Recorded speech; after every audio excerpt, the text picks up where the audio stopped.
这是 Insta360 Go 3S 拍出来的画面，这是 DJI Pocket 3拍出来的画面，这是 Meta Ray-Ban 拍出来的画面。以上3台相机都是我用自己的真金白银购买的，所以在这个影片我可以说出自己对这3台相机最真实的看法。另外在影片结尾我会说一下，如果我下周就要去旅游，只能带1台相机，我会带这3台相机中的哪一台。Insta360 Go 3S 最大的特点就是小，体积就像一颗拇指这么大。另外磁吸设计让它能够轻松吸附在各种磁性金属的地方，如冰箱、路边的灯柱等等，随手一吸，随时开拍。DJI Pocket 3内置3轴云台，让你手持也能拍出稳定和超高质量的画面。Meta Ray-Ban 眼镜最大亮点就是集拍照、录影、听音乐和 AI 助理于一体，戴上眼镜，一个声控就能用第一人称视角记录生活。从画质维度来看， DJI Pocket 3毫无疑问是最好的。我在之前的几个旅游影片中，比如说去台湾和温哥华的旅行，全程都是用 Pocket 3拍摄的，有不少观众朋友都觉得拍出来的画面非常好看。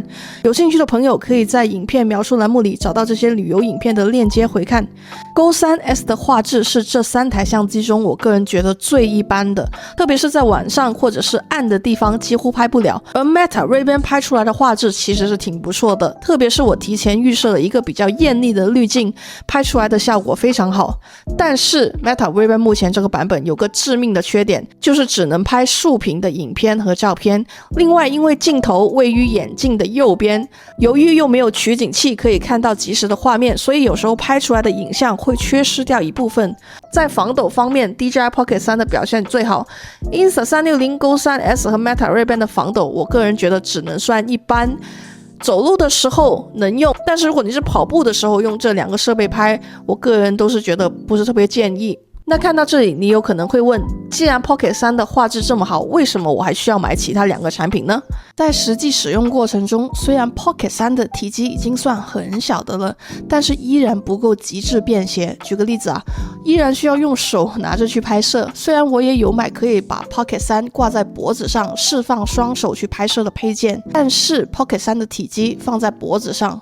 大家感受一下这个画面。虽然我自己是不尴尬，但是这个造型在公共场合拍摄难免会不太自然，所以在便携度上 Pocket 3还是不如其他2个产品的。这也是我后来买 Go 3S 的主要原因。Go 3S 的官方配件里就包含了这2个配件，可以轻松的把相机挂在胸口或者是夹在帽子上。另外 Go 3S 的磁吸功能是最吸引我买它的原因。最常用的一个场景是我在路上走着走着突然有灵感，就可以吸在灯柱上拍摄，所以我现在遛狗就会顺手带上 Go 3S 挂在胸口，然后戴上 Meta Ray-Ban 眼镜，连 AirPod 都省掉了，直接用 Meta Ray-Ban 听播客，用眼镜拍狗狗。如果想拍 B-roll 的话，我就把 Go 3S 吸在灯柱上，拍一些走路的素材。从便携的角度来看，虽然 Go 3S 已经是极致的便携，但是 Meta Ray-Ban 肯定是这3个产品里面最便携的产品。因为我本来就要戴眼镜，所以戴上它就跟没有戴任何设备一样。而且 Meta Ray-Ban 也是这3个在公共场合拍摄最不尴尬的，大部分人都不会知道你在拍摄。虽然 Meta Ray-Ban 你在拍摄的时候它会发出一个声响，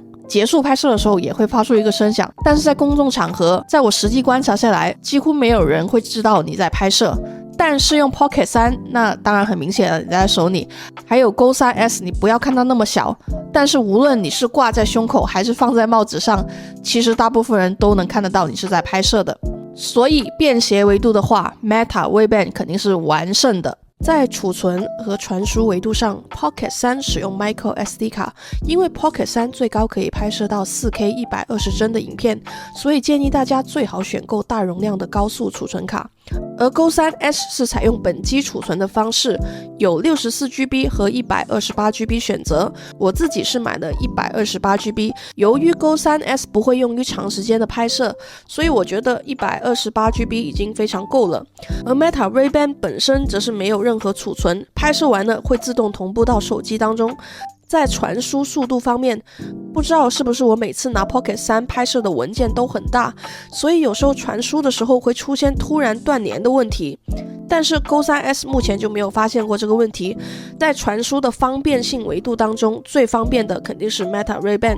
比如说我在遛狗时随手拍的画面，回家时就已经自动同步到我的手机上了，根本不需要自己再额外操作。在电池续航维度， Pocket 3官方说拍摄 4K 60帧的影片可以拍120分钟左右。如果你是买 Creator Combo 的话，会附赠一个额外的电池手柄，可以把续航增加到3个小时。我在日常的使用过程中拿着 Pocket 3出去一天，断断续续的拍，再加上电池手柄是非常够用的。就算没电的话，在中间吃饭或者是2个目的地的中间的路程上面拿充电宝充一下就完全可以了。Pocket 3完全没有电池续航的焦虑，相比之下 Go3S 的续航就挺差的，相机本身只能拍30分钟左右，搭配充电仓可以延长到170分钟左右，但是 Go3S 在夏天在外面拍10分钟左右就已经很烫了。在过热的情况下，它会提醒要让相机冷却下来才能继续充电。我看到很多网友因为发热和续航的问题推掉了 Go3S， 而 Meta Ray-Ban 一直拍摄的话大约能拍60分钟。不过 Meta Ray-Ban 几乎不太可能有电池续航问题，因为它一次最多只能拍3分钟。另外它充电也非常方便，把眼镜放回眼镜盒里就是在充电了。当然如果你除了拍影片之外还用来听音乐打电话的话，那有可能电池续航就没有60分钟了。在收音维度， Pocket 3可以支持外接的蓝牙麦克风，如果你是买 Creator Combo 的话，里面就已经包含了 DJI 的 Mic 2， 而 Go3S 和 Meta Ray-Ban 都是不支持外接的麦克风的，只能用相机本身的麦克风收音。大家可以对比一下3个设备的收音效果。锻炼累了用，就越锻越轻松，因為水都喝掉，你把水喝掉就越來越輕鬆。我覺得佢有啲 function 係比 DJI Pocket 要方便好多，但係嗰個影出嚟嗰個質量係差太遠，冇得比。然後 Berkeley 就在 Berkeley 學校旁邊，你看租房要這麼貴。租個 studio 就要$2800。在防水能力方面， Pocket 3本身是不防水的，当然你也可以购买防水壳，但是我是不建议大家用 Pocket 3去放在水里面拍摄，因为 Pocket 3本身不是定位运动相机。而 Go3S 相机本身是 IPX8 等级的防水，可以直接在水下拍摄，但要注意的是它的充电仓是不防水的，建议相机本体拍摄完后擦干再插入充电仓内充电。而 Meta Ray-Ban 也是不防水的。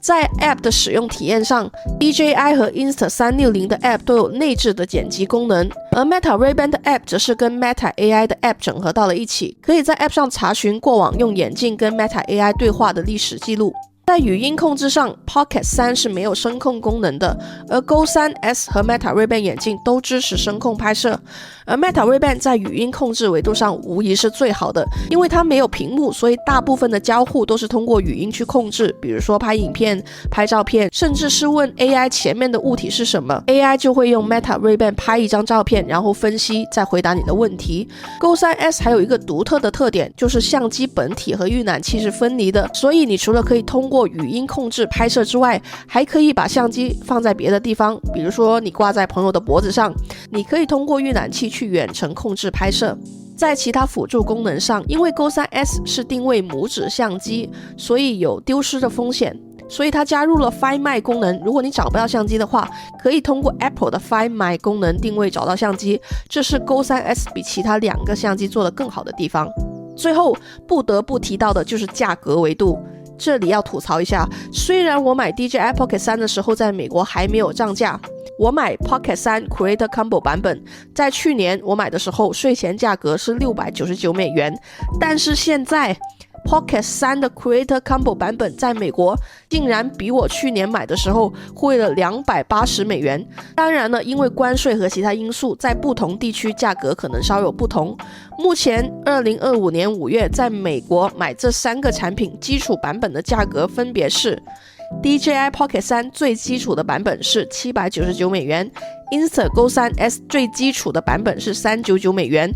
，Meta Ray-Ban 智能眼镜最基础的版本是299美元。从价格上来看， Meta Ray-Ban 同时具有眼镜、蓝牙耳机、相机和 AI 助手于一体。价格维度上， Meta Ray-Ban 其实性价比是蛮高的，特别是考虑到就算你买一个普通的 Ray-Ban 眼镜也需要150美金左右，而 Meta Ray-Ban 加上了这么多的功能才299美金。这里讲的好像我在帮 Meta Ray-Ban 卖广告，真的是没有。当然 Meta Ray-Ban 如果你下次出新的产品，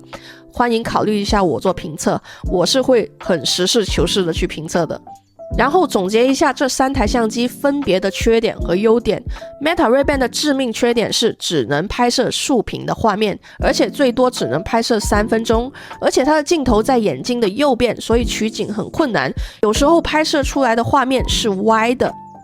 而优点刚刚也说了，就是性价比高，同时具有眼镜、蓝牙耳机、相机和 AI 助手于一体，价格也是这3个设备里面相比最便宜的。而 Go 3S 的缺点就是画质很一般，特别是晚上几乎用不了，而且发热问题严重，电池续航能力一般，而且不能外接蓝牙麦克风，只能用相机内置的麦克风。但是 Go 3S 的优点也很明显，那就是非常便携，而且防水，可以拍出一些很特别的角度。而 Pocket 3我目前发现没有特别致命的问题，我觉得不防水和没有语音控制这些都不算是缺点，当然如果加入这些功能会更好，毕竟 Pocket 3的定位不是运动相机。而 Pocket 3优点那就是画质很好，画面很稳定。总结一下，其实这3台相机的定位本来就不一样，但为什么我会特别想拿来一起比较呢？是因为它们有一个最明显的共同点，那就是小巧便携。